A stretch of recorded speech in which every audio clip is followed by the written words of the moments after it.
Hello everybody and welcome to this playthrough for Rookie Division with various wins. In this video I will talk to you on how I would like you to approach the specific holes. Obviously you don't have to do exactly what I'm saying, but there is a plan with the things that I'm talking about.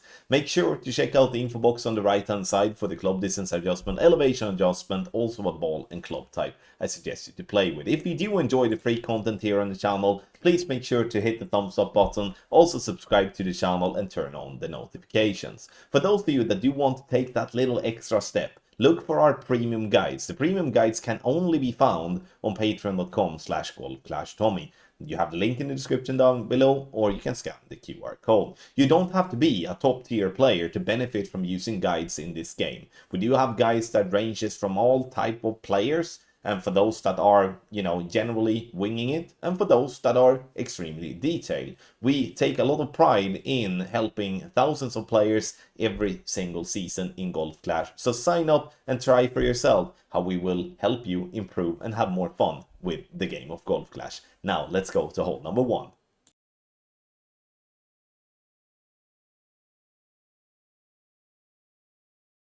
For the more aggressive option, here we're gonna try to go for green. We're gonna use the small fairway path that is on the left there. The goal here is to bounce on the fairway that is after the rough line, and then we're gonna bounce down into the slope by the green and just stay by the green in some form. You can see here that I'm stretching out, trying to measure my adjustment. Adjustment is max plus 10, and here I'm using a power 5 ball because the power 5 ball will allow me to actually push for this, and even though in the end I'm using max over power, it's something that I would say even if you hit a great left or a great right, you could still be by the green if you are lucky, because this is a little lottery shot and everything needs to go your way. You see bounce, bounce, bounce, right into the rough, rolls down, we stay by the green. Now we do have a very short wedge to lock in the eagle. However, this shot is not possible if you do not have tailwinds, so have that in mind. But it's a nice way of attacking the pin for a safe eagle. For hole number 1, this is the more conservative option. I will show you a more aggressive version as well. We're gonna use 4.5 bar topspin and 3 left spin, playing in between the 2 bushes there in the center. And we're gonna use our extra mile in this instance because we do not want to put ourselves in a problem when it comes to having not enough power. Adjustment is gonna be max plus 10, and once we have made that adjustment, we are going to focus very hard on hitting perfect. Because the fact is here, if you do hit a bad great, you will most likely roll into the rough. And rolling into rough here will most likely equal a situation where I'm not gonna get the eagle. Now you can see here I'm hitting a great left and the ball bounces left and it gets very close to the rough line, which is obviously not what we want to do. Now ball comes lovely down there. We have an open shot towards the pin for an eagle. Second shot, now you can make a decision. As we are so close to the pin from min line there, we can either go a lot of backspin and go the roll back, or we can actually go for a dunk. It's up obviously to you to do whatever you feel comfortable with. You can obviously also play with a wedge, but be so far away with the wedge is definitely not something that I would recommend. So here I would change to a medium distance just to explain it as you play whatever club distance you are. You're gonna be somewhere around the minimum to medium distance of your club after a perfect drive. Center the ball, hit perfect, and with a dunk here you give yourself a very good chance. Even if you do hit the pin, there are so much fairway and so much green before the rough starts that you will not roll into the rough even if you do hit the pin. That's why a dunk here could definitely be a sufficient way of playing this hole. But for those of you that do want to play a little bit more aggressive, pay attention to the aggressive option that comes now.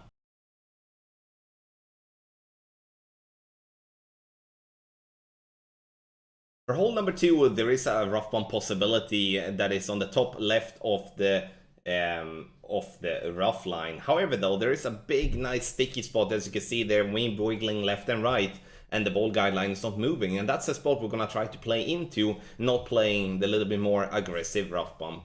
Using one backspin here and a little bit of left spin is what I judge, because the difficult part here is obviously if you do not have a fully developed ball guideline, then it's going to be difficult to know if you're going to come in too hot or you're going to come in too slow.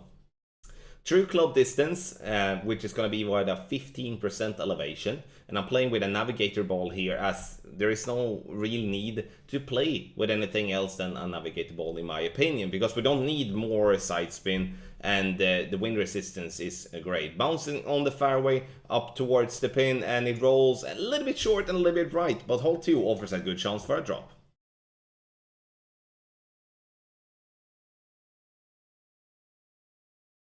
Hole number 3 is a fairly difficult par 5. You can see our opponent's logo on the top of the game screen. You can see it very soon. We have it there. Okay, so we do want to get up into that direction. However, we don't want to roll into the rough, obviously. So what we're gonna do is 4.5 bar top spin, 2 left spin. Adjustment is a max plus a 20, as this is a fairly downhill approach. Once we have done that, we're pushing up to max, because we do want to get ourselves the as much distance as possible on the fairway without having to use any overpower. Half a ball of left curl, hit perfect, and the ball will then bounce on the fairway over the rough and the sand and roll nicely up. And now we do have a fairly decent shot for our Goliath. So what we need to think about here is, when we do have a tailwind in this type of approach where we're going to do a rough bump, is that we're going to adjust from a higher to a lower point. What that means is that we're going to lose distance, and then we need to compensate by adjusting less. And that is not an easy thing to just have in mind, because it's very easy to get lost in the, okay, it's going to be this adjustment, but then you kind of remember yourself once you have taken the shot that, okay, you need to compensate for dropping from a higher to a lower point like that, right? We're also playing this one slightly uphill, so my estimation of the elevation is minus 15% elevation, not the 0% elevation that I'm playing in the video. Because playing 0, you can see I'm bouncing very short in that rough and leaving the ball short, and that's not something that we want to do. So play the correct elevation, super important, especially when going from a higher to a lower point or lower to a higher point.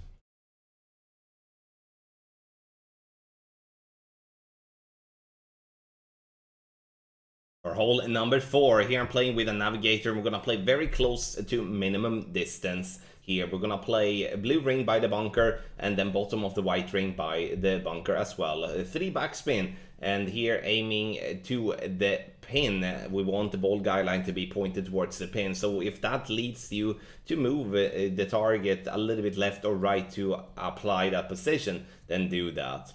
We're gonna play here medium distance plus 10 is what we're playing as adjustment. And I'm playing with a navigator, as we're no need to do any heavy side spin. And then we're sticking with the navigator, as the wind 2 is definitely very sufficient when you're playing from the front tees. Bouncing on the fairway nicely, up towards the pin, and coming in unfortunately too hot here, because the too hotness, or coming in too hot, is most definitely gonna make the ball roll down. You can see here that we are very close to rolling into the rough. So the key here is obviously to get yourself a nice speed towards the pin. So with this type of wind, apply maybe 3.5 bar of backspin instead, and that's gonna be a better chance for a hole-in-one.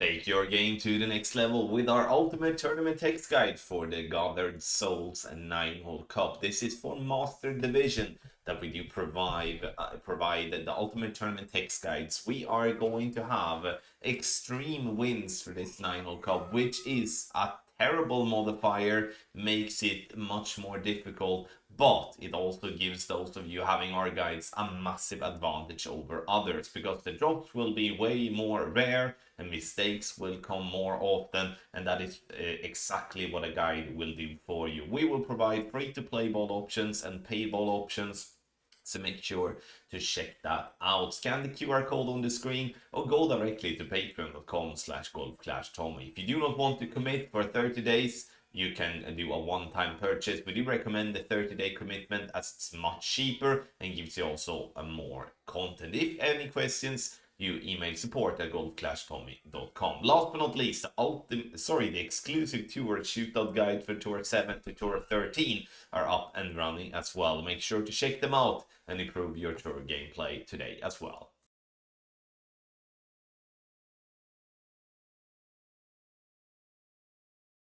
For hole number 5, this is a good chance for a drop, but to get this to be a good chance for a drop, we're gonna have to get over to the final part of the fairway before all the bunkers that you can see there at the top. So we're gonna use a ball with power 3 per minimum. I'm gonna use 4.5 bar topspin, 2 left spin, and stretching out to find our aim point to really have a look at how the first bounce look. Adjust max, no elevation, we're pushing up to max again. After that, we're gonna use all the curl we can and max overpower. And even though there is great balls in the mix here, we will of course attempt to hit perfect. But great balls is still fine, as we will bounce on the fairway. And just the goal is to get over the rough and the sand and land approximately here for a lovely view and a possibility to drop this one with a perfect. Now, second shot, short iron. Now, obviously, the difficult part here is to have to know if we come in too hot or too short. We're gonna go to minimum distance, and you can see here that I'm not having the top spin enough to play from minimum distance, which otherwise would have been beautiful. So what I decide is to aim on the green, using a little bit of backspin to leave the ball guideline approximately 2 green square short of pin. That's my estimation of the speed, and obviously I'm hoping here now that that is enough, so I'm not coming in short or I'm coming in too hot. 10% elevation, true club distance, adjustment is done, center the ball and hit perfect, and you're gonna give yourself a good chance for a drop. Bounce on the green, rolls up dead center for a lovely eagle here on hole number 5.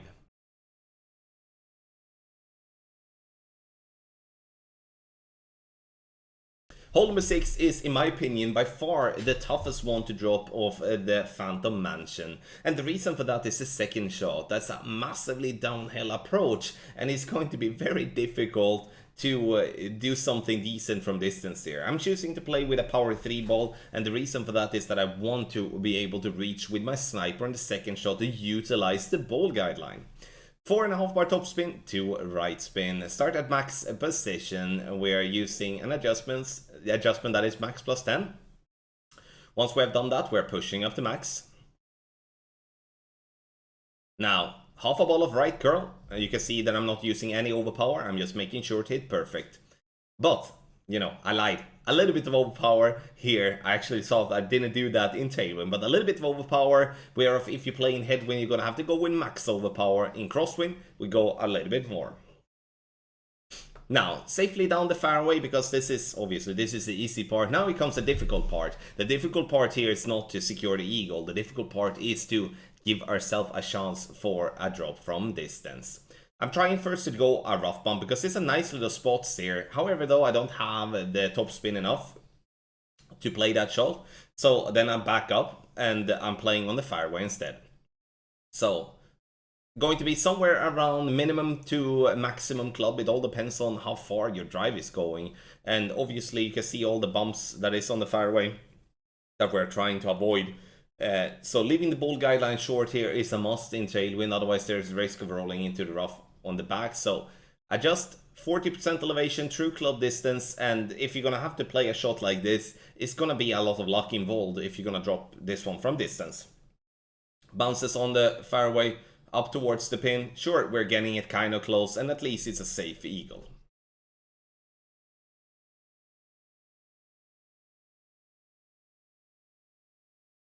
Hole number 7, here we're gonna go for an aggressive rough bump. Why? It's because I do believe that the rough bump here is by far the best possible chance for a drop. As we're having headwind, it's important that we leave the ball guideline through the hole, otherwise we will always come short. Now, the result here that we will still come short, but at least the idea with thinking about in that term that in headwind the ball guideline will compress, and we need then to compensate by using the ball guideline difference. That's the same if having tailwind, then we will have an extended ball guideline, and what we're going to have to do then is obviously to add more backspin and leave the ball guideline short instead. Medium distance plus 15 here, playing with the navigator as we don't really need any side spin, and the wind 2 is definitely perfect in a scenario like this. Bouncing into the rough, and we are rolling just short for an hole in one. So again, leave the ball guideline plenty through the hole in headwind, otherwise you risk going short like that.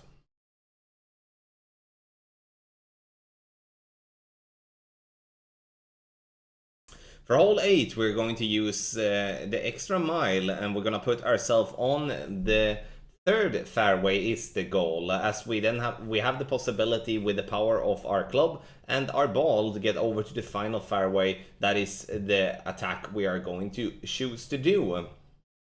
4 top spin and 3 left spin. The goal here now, as you can see on my second bounce, is to actually make a bounce over on the rough patch. And why do I do that instead of going directly over? It's because I don't want to come in too hot, because then I risk rolling into the rough. So I need to kind of like think, okay, I'm doing a double bounce, because that will always leave me with a good speed and a consistent landing. Max plus 25. Half a ball of left curl. And it bounces nicely on the fairway, you can see here now, and it bounces again over to the last fairway. And from here, we're going to play a short iron towards the pin. Alright, so this is one of the first times I played this second shot, that's why it looks terrible. But that is when you're using some older recordings sometimes. So the idea with this is to play this rough bump. And the reason I want to play this rough bump is because then we're always going to have a solid ball guideline to go towards the pin. Sure, you can use backspin and bounce on the fairway if you would like, but then there is a risk that you don't have a decent ball guideline. Now I'm using the runner just to allow myself to have a decent topspin even with the lower level clubs as I'm having on this account. Elevation that I'm playing here now is no elevation, which is way too much. What I do recommend is to play minus 20% elevation due to this nature of this approach. A great ball. You can see even with a perfect ball, we would most definitely would have missed this one to the right still. So minus 20% elevation is my recommendation and will give you a nice shot towards the pin for an eagle.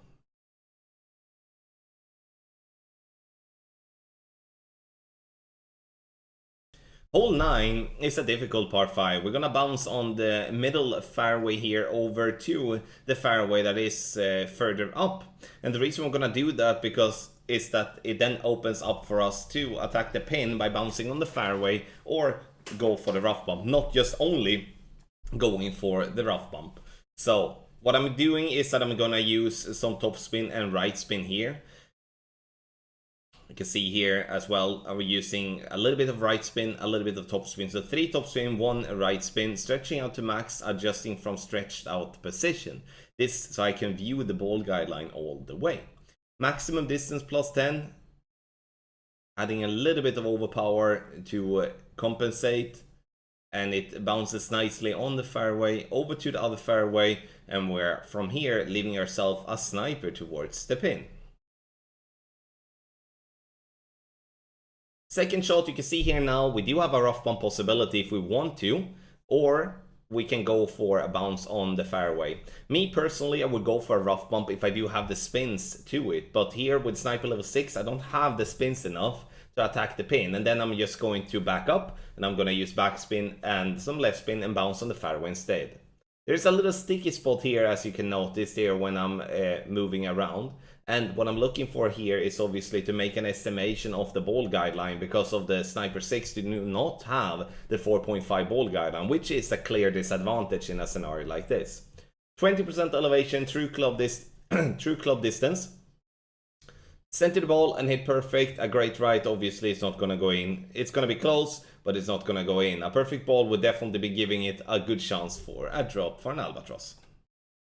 Thank you so much everybody for watching this playthrough for Rookie Division, here with various wins, giving you my best advice on how to attack and these holes that we are playing. You can find more free content on our website golfclashtommy.com, but if you are a player that are looking for premium content, then you should go to patreon.com/golfclashtommy to check out our premium guide for tournament, tour play and checkpoint challenge. You can see for yourself there how much that will improve your game and make you a better player, because that's what it's all about. I want you to enjoy the game even more, and that you can do together with our premium guides. Sign up, try for yourself, and see how that will help you out. Again, link in the description down below, or you scan the QR code to go to the platform. Thank you once again for watching. I wish you the best of luck in your Golf Clash game.